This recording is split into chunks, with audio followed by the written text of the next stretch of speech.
Okay, y'all, so I said there was going to be a part 2 about this. I hope everybody's doing well. I hope everybody's doing good. All my ladies, where my girls at? From the front to back. So I said that the next video was going to be like a part 2. I don't know how many parts there needs to be with the symptoms of perimenopause and just some of the remedies. I can't remember. Oh, I did want to say in the last video when I was talking about some of the remedies and we talked about sleep hygiene, if you will. I said wear a mask. I didn't mean a face mask, I meant an eye mask, if that wasn't clear. So to be continued, TBC. Other symptoms that are very common with perimenopause are our body chemistry changes. If you want to keep in mind, it's just like when you have teenage kids or if you remember being a teenager. Everything about them, like maybe you start smelling your teenager like all of a sudden and you're like, what's something's different? Let's get you set up. Let's get you outfitted with some deodorant. Let's get you some personal care items because you're going to need to pack them, put them in the backpack, and you're going to need to hit the showers as soon as you come home. Some of the things change as far as our body chemistry. And keep in mind also that with all these symptoms of perimenopause, they're to varying degrees. So you may talk to one person who is going through perimenopause or has gone through it and is menopausal or post, and they're like an older lady told me, oh, you young people are so dramatic, you think you got to shower so many times a day and you got to, it's real for me. I don't know what you went through, ma'am, but what I'm going through is not that. So I'm glad it worked for you, but that doesn't work for me. So you may find that maybe when you were in your 20s and 30s, I meant to fix this glare, y'all. Is that right there? Maybe you find when you were in your 20s and 30s, maybe you only took one shower a day. Maybe you took 2. Maybe you didn't take one with every single wardrobe change, every single stint outside. Did you feel like you had to be back in the shower? And I will also say, hold on, I'm gonna show y'all something. I will also say, the soaps. Sorry, there's no light on. I'm just getting some reference material. So I will also say what helped me is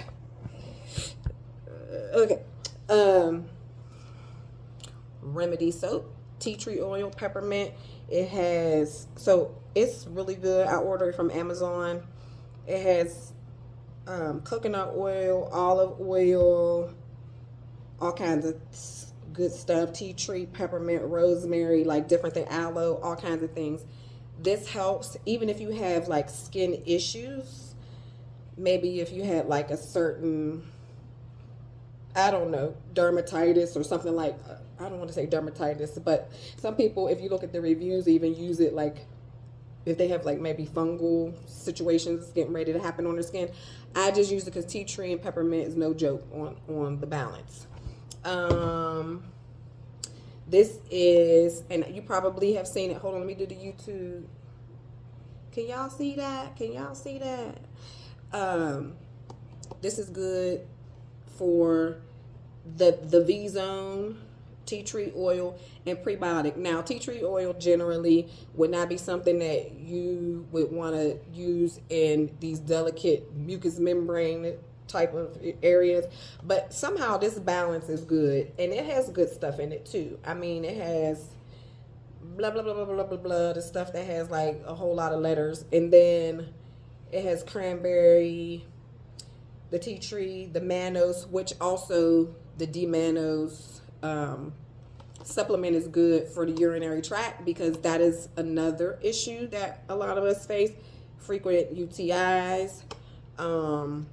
D-mannose is something that helps that bacteria to keep it from sticking to the bladder.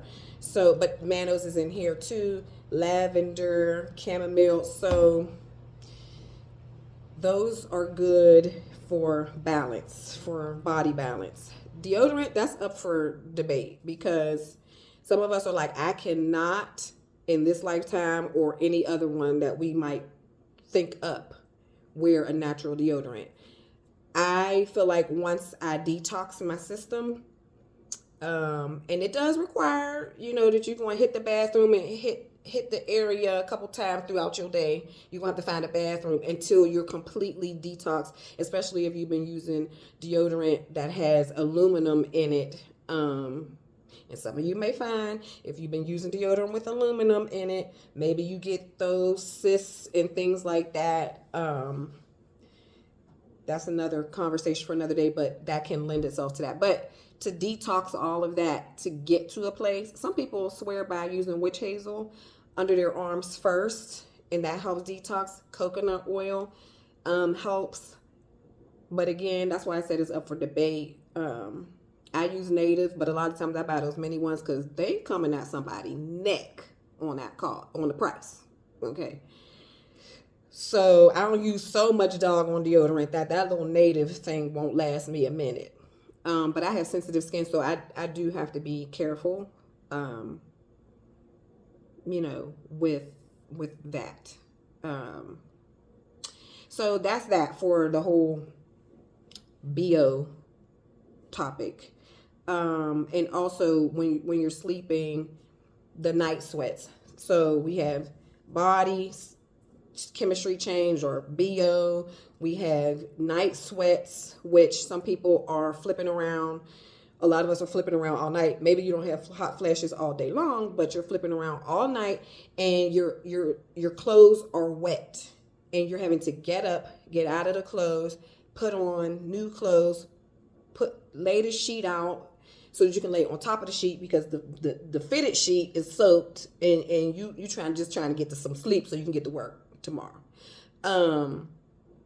I still say that a lot of us are wearing too much. Also, it helps to sleep in a cool room. That helps on base. But if you also have circulation like a fan, and for your partner, for your spouse, they may have to, as one of my good friends says, her husband wears a beanie to bed and he wears a long sleeve deal because she has the fan blowing, she has the air on, it's crispy cold in the room. So you may have to discuss that, how you're going to balance that out. But night sweats is another thing. One that I'm working on that I'm having issues with now, I've been through the night sweats, the body chemistry change, I've been through the hot flashes.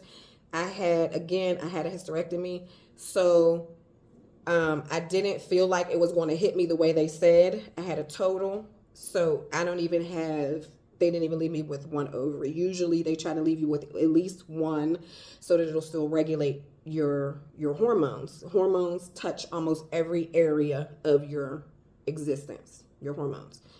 If they're out of whack, you're out of whack, and that's whack. It's a whack life, okay? When the hormones are not on point, or you don't have something to balance them. As I've stated before, I take maca. Let's go on a field trip. Remember Mr. Rogers when he used to go on a field trip and he used to go through the little area, take you to the crayon factory. They don't have quality shows like that no more, man. They just don't. So right now I'm trying black maca, and I have to always go back to energy and hot flashes because that's major. So I use this brand. This one is black. I'm just trying black for the first time this week, and I will say it's giving me a lot of mental energy, alertness. I even find myself talking way too loud a lot of times, and I'm like, bring it down, sis. Bring it down. Take it off stereo. I was using red maca before. Red maca makes me feel balanced. the triple maca, which is the red, black, and what do they call that? Purple, violet, whatever, violet, purple, indigo. I don't know. With that third color, that kind of, no, I'm lying. I'm lying. Take all that back. Let me rewind. It's black, red, and then yellow maca. The triple made me feel a little bit of like, I hate to say jittery because that might be stretching it, but it did make me feel a little bit anxious, more constantly, like my brain was firing too much. This just makes me feel super alert. The red made me feel balanced. So I'm thinking I might take one of these, which is 1,000 milligrams for one. And then I think the red maca was 400. So I'm trying to balance them out because I want to keep the energy, but I almost can't sleep with this. I mean, with just the black by itself, it's amazing how much energy. Last week, I slept good Monday. I started this Tuesday because, again, I have to take it every day so that everything is balanced. Okay? Tuesday night, Wednesday night, Thursday night. I took one each day. Friday, I didn't take any, and I got some sleep Friday. But by Saturday, I crashed because my body was like, really? What's really going on? Okay? So that's that. For energy, muscle mass, you may find that you're losing muscle mass. You may find that you're losing muscle in your muscle strength. That we can get some of the energy back. And for all my people who love cardio, it has its place, but we're going to have to hit those weights. We're going to have to hit the weights, do the research. You're going to find way more results with weights balanced with cardio. And let me know what you think, because I think I'm getting ready to start doing a walk with me Wednesday or workout with me Wednesday, and you can watch me try hard, do a good job, not so great, but we're going to do it together. I might try to do, even if they're not lives at first, I'm thinking that that's what we're going to do, because at least we can get one day a week where we're trying to support each other. Okay, we're trying to, we're going to try to support each other. So that's what, but just to expect that you may feel that you may have a loss of, like, you feel like your muscles are just not as strong. You may find that you're seeing more cellulite. You may find that is all with the change of hormones, and especially if you've had a hysterectomy and they've taken everything and you don't even have one ovary to help you regulate, then you're going to be on the critical list. I didn't feel it right away after I had my hysterectomy. It was about week 6, I was going back for my checkup. So by week 8, I was like, I felt like Eminem, you know, when he say, my name is what? My name is who? Like, what's my name? I don't even who am I? Who am I? Okay, who am I? I mean, it was I can't even, and I had just started a new job, and I'm telling you, I caught my mom crying because I couldn't retain. I might have even just spit on myself. Like, it was that real. Like, I couldn't retain information. I couldn't. And I was working in a a fast-paced, high-volume doctor's office at the time. I was like, I can't do this. I'm not gonna make it. I'm not gonna make it. I was just like, I felt like I was losing my mind. I felt like I was losing my mind. I had a guy tell me before that he had, older women in his family that he remembered them going through things when he was growing up. He would remember, he had one particular family member that lost her mind. And he said now that he's thinking about it, because him and I were pretty close. And when I told him, about what I was going through, he said, now that you say that, I wonder if it wasn't that because she had surgery too.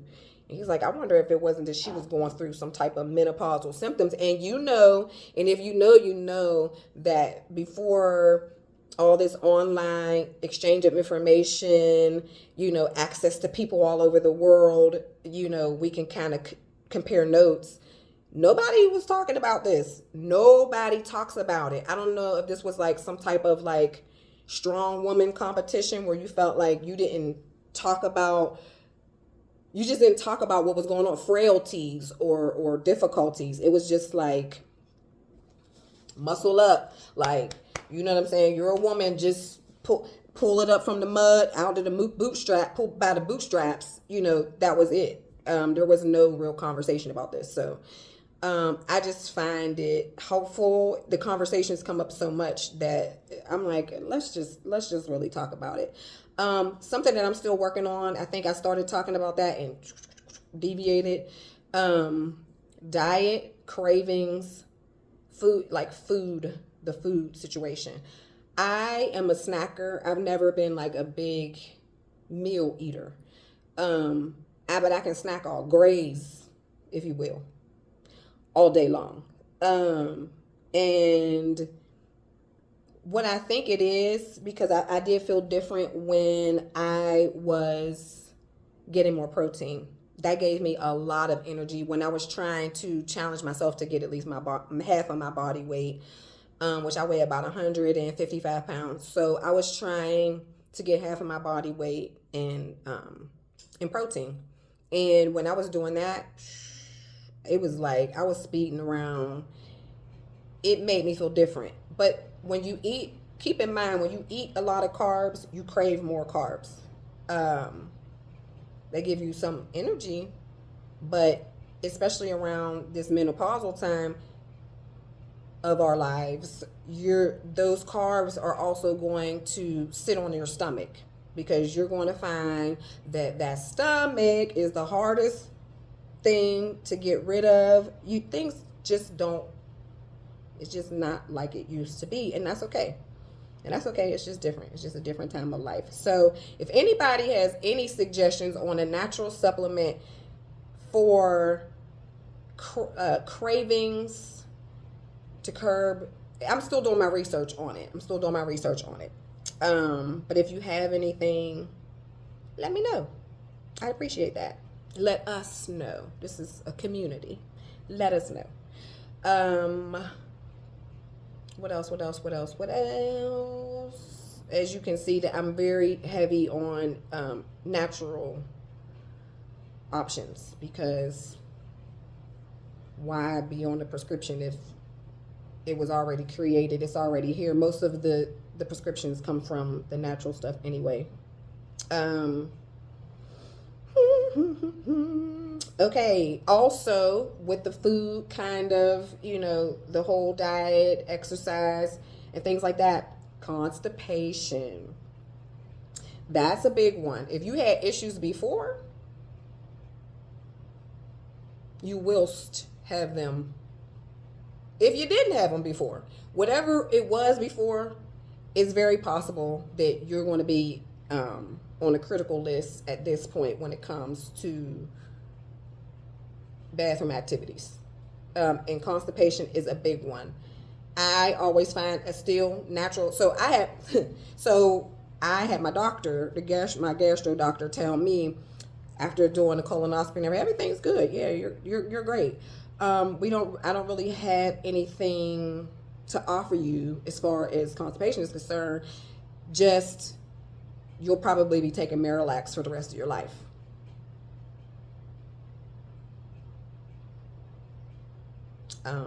That doesn't work for me. Prune juice works. It does have a lot of sugar, so I would suggest if you decide to go that route, drink it in the morning so you have enough time throughout the day to burn off that sugar. My coworker, she just told me today about a supplement called by Dr. Bo. It's like colon something. Colon detox or colon cleanse, that she said really helped her. I know that digestive enzymes, I cannot think of the brand off the top of my head also really work. So, but it's up to you what you want to try. And I would not go by whatever you see on Instagram or TikTok about that doggone Dr. Bo and start with 4. Ease your way up. Don't just flatline in the bathroom, okay? Don't do it. So what else? So for me, and also your eating habits do affect, that whole the flow. So if you're carb heavy, if you still have not done the research and still locked into cheeses, dairy, different types of dairy, and like I said, rice, potato, those types of carbs and things like that, you will have more difficulty. It's just plain and simple. Over here, they're talking about the produce and how it's trying to take us out. But historically, and for a long time, there's a lot of things in the food that are just not good. If you're pulling things out of packages and eating out a lot, you're going to have issues, and it's going to mimic irritable bowel. It's going to be constipation. It's going to be all these things. So I'm trying, and maybe I'll do a video about that. I'm trying to simplify my meal plans, and some of us, we like variety, so it's hard for us to kind of lock into maybe a more simple diet. To each his own, but I feel like that really helps. And again, when you're getting protein or adding in shakes or something like that, to just kind of like mix things up. So that's what I got. There are more symptoms. If you've come across or have experienced any kind of like off crazy things, if you're experiencing something that you've never experienced before and you're running into it on a semi-regular basis, all of a sudden, migraines, that's a big one. Dry, like your skin, dry skin, hair, like different things like that changes. There's just so many things. I mentioned UTIs, frequent UTIs, D-Manos, cranberry supplements, that helps that. There are some other things which I'll be talking about as we go along, but try not to be frustrated with it. That's difficult. That's easier said than done for sure, because it just affects your whole entire life. I just suddenly, anxiety is another one. You might be feeling like this anxiety in situations that you've never been anxious in before. There are just so many different aspects in ways that perimenopause affects your overall balance. So we'll just work through it. Like I said, if you've come across anything or you experience anything that is just new and it's just laying you out, and you need help with it, or maybe some suggestions, drop it. If you drop it, then it helps everybody. So drop it in the comments. I'd love to hear about that. Any of your experiences. If you're going through certain anxieties, there's different supplements for that too, and I'm going to try to cover that in another video. I'm at 23 minutes. I didn't even start the video with how long or short this video was going to be, because I tried, but I lied in the last video. I said 15 minutes I wasn't going to do, and it was exactly 15 minutes. And it's just too much information. So I'm going to wrap it up. Take care, everyone. And remember, what class? Equilibrium is a journey. Be patient. I'll see you next time. That's Reading Rainbow, y'all.